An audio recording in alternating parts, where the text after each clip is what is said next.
Hi எல்லோருக்கும் வணக்கம். Bigg Boss season 8 Tamil. So அந்த வீடியோவில் நம்ம இன்னைக்கு எவிக்ஷன் ப்ராசஸ் பற்றி தான் வந்து டிஸ்கஸ் பண்ண போகிறோம்.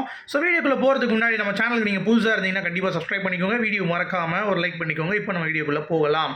ஸோ டபுள் எவிக்ஷன் அப்படிங்கிறது வந்து பார்த்தீங்கன்னா கன்ஃபார்ம் ஆகிருக்கு.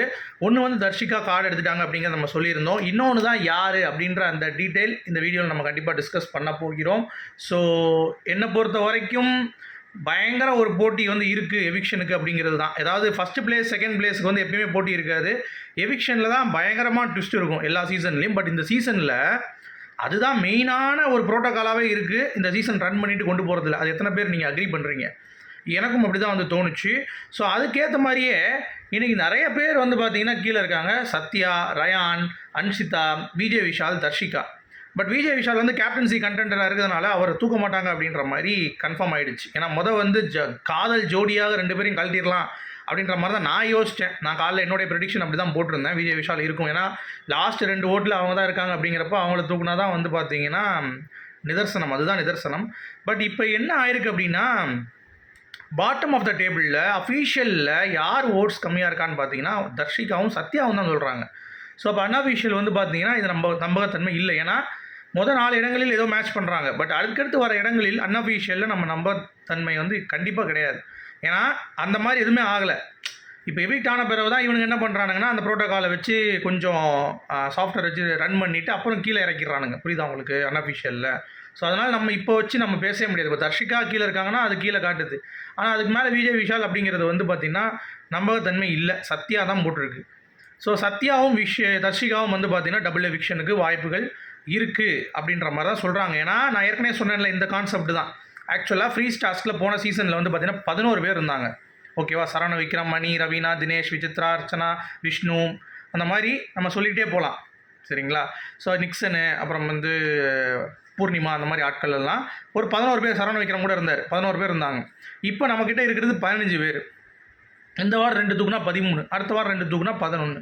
பக்காவாக இருக்கும். ஃப்ரீ ஸ்டாஸ்க்குள்ளே போகும் பொழுது 11 பேராக உள்ளே போவாங்க அப்படிங்கிறது தான். பட் ஃப்ரீ ஸ்டாஸ்க்குள்ளே போனாலும் என்ன இருக்க போகுது கண்டென்ட் அப்படின்னு சொல்லி நீங்கள் கேட்டிங்கன்னா அது எனக்கு தெரியாது. ஏன்னா அந்த மாதிரி எதுவுமே வந்து பார்த்திங்கன்னா நமக்கு வந்து வாய்ப்புகளே கிடையாது அப்படி இருப்பதற்கு.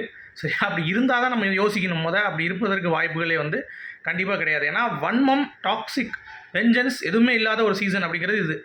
ஒரு 2-3 பேர்கிட்ட மட்டும்தான் இருக்குன்னு வைங்களேன். இப்போ அருணுக்கு, நம்ம முத்துக்குமரனுக்கு, அப்புறம் அவ்வளோதான். மற்றபடி பெருசாக அது அருண் முத்துக்குமரன் நேற்று வாயில் ஊட்டி கொடுத்துட்டு தான் இருந்தாங்க. அதனால் ஒன்றுமே கிடையாது. ஸோ பெரிய ஒரு கான்ட்ரவர்சி அப்படிங்கிறது இந்த சீசனில் கிடையாது. அப்படின்றதுனால ஏற்கனவே சொன்ன மாதிரி இப்போ டிசிஷன் வந்து எப்படி கூட மேக் பண்ணலாம். சத்யா வெளியேற்றுறதுக்கு ஒன்றுமே பண்ண மாட்டாரு. உள்ளே உட்காந்து சும்மா சட்டையை சொரிஞ்சிட்டு நான் வந்து என்னடா கேம் இது கேவலமாக இருக்குது அப்படின்ற மாதிரி கேம் பற்றி குற்றம் சொல்லி கொண்டிருக்கும் நபர் எதுக்கு உள்ளே வச்சுருக்கணும்? பிக் பாஸ் டீமு அவருக்கே இன்ட்ரெஸ்ட் இல்லாதப்போ அவர் வந்து வெளியே தூக்கிடலாம்ல. ஸோ அந்த ஒரு மனநிலையில் தான் வந்து பார்த்தீங்கன்னா இன்றைக்கி வந்து சத்யாவையும் தர்ஷிகாவையும் வந்து போட்டிருப்பாங்க அப்படின்ற மாதிரி எனக்கு தோணுது. பட் ஒரு சில பேர் இன்னமும் சிங்கிள் விஷயம் தான் சொல்கிறாங்க. எனக்கு தெரிஞ்சு அது இருக்காதுங்க. இப்போ நான் ட்விட்டரில் கூட ஒரு நம்பகத்தகுந்த ஒரு சோர்ஸ் தான் அது. நம்ம எப்பயும் பார்த்தா எவிக்ஷன் அப்டேட்டு எல்லாமே பண்ணுற சோர்ஸ் அது. அவங்களே அப்படி தான் போட்டிருக்காங்க. சத்யாவும் தர்ஷிகாவும் தான் போவாங்க. அதில் வந்து பார்த்திங்கன்னா தர்ஷிகா போவாங்க, அடுத்து சத்யா போவாங்க டபுள் எவிக்ஷன் தான் அப்படின்ற மாதிரி போட்டிருக்காங்க. ஸோ போனாலும் எப்படி நடந்ததோ அதே மாதிரி அந்த ஃபார்மேட்டில் தான் நடக்கும் அப்படின்றது தான் எவிக்ஷன் முறை. ஸோ பார்ப்போம். அடுத்து இந்த முத்துக்குமரனுக்கு அந்த டப்பா அருணுக்கும் ஒரு பிரச்சனை இருக்குல்ல, இந்த பிரச்சனை இன்றைக்கி மெயின் இஷ்யூவாக டிஸ்கஸ் பண்ணப்பட்டிருக்கு அப்படிங்கிறது தான் அவர் சொல்ல ஒரு விஷயம்.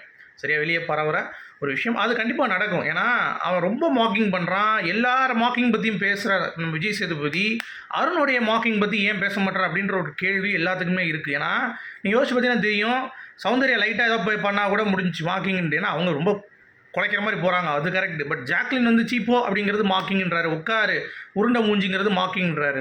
அப்போ இவன் பண்ணுறதெல்லாம் என்னது? டப்புக்கு டப்பான்றான், பாபான்றான். ஸோ இதெல்லாம் மாக்கிங் லிஸ்ட்லாம் வரும். ஸோ எல்லாத்தையும் ஒன்றா தான் கண்டிக்கணும். ஸோ அந்த வரிசையில் அருணை வந்து பார்த்திங்கன்னா ஒரு அடி அடித்து கொஞ்சம் தெரிய வைப்பார் விஜய் சேதுபதி இன்றைக்கி அப்படிங்கிறத நான் நம்புகிறேன். ஸோ அவ்வளோதான் கைஸ், இதுதான் அப்டேட் இப்போதைக்கு எவிக்ஷனில். ஸோ மேபி ஏதாவது ஃபர்தர் சேஞ்சஸ் தான் கண்டிப்பாக நான் உங்களுக்கு வந்து போடுறேன். மீண்டும் சந்திப்போம். Thank you, good bye.